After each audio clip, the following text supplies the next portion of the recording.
Granny squares are useful for so many different things, and today we are making slippers using them. You can use any kind of colors to make them the way you like them. And I'm Tuula from Finland.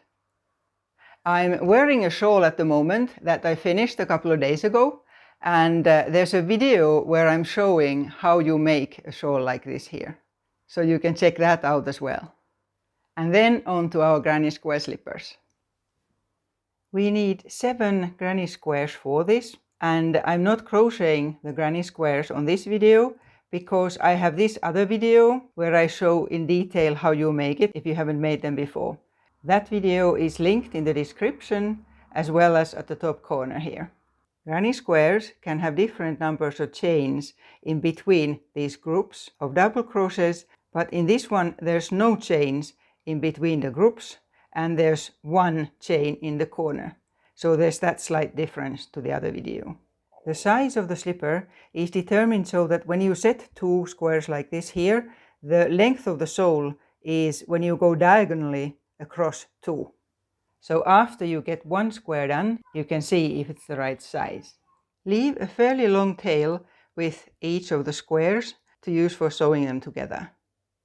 We need 7 squares, and I have set them out here the way they go before we sew them together. So the sole bit is in here, and this different colored one is what I used to come on top of the foot. And then I have 4 that are the same, but you can of course use any kind of a color combinations. I'm sewing 2 together now, so I have a needle here and set 2 of them with right sides facing. And there are of course many different ways of sewing them, but I'm sewing using only the loops from each side that are closest to myself. So that leaves sort of a line onto the right side. Just simple stitches. And then when you look at it this way, these here loops are still showing. Sew them together so that they are shaped like this. If you have the soles in different color, so they are in the middle here.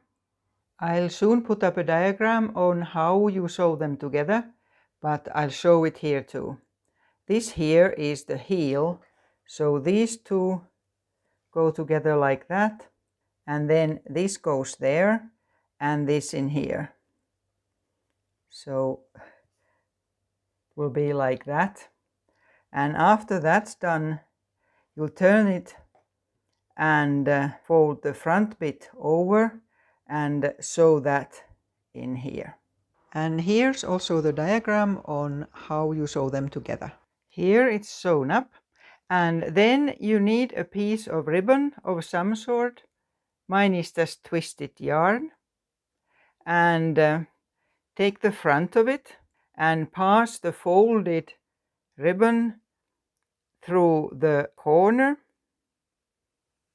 like that, and then pass it from the loop again and tighten, and then on each side pass it from underneath on this side of the double crochet group like that, and the same on the other side, so on the further side next to the middle group there.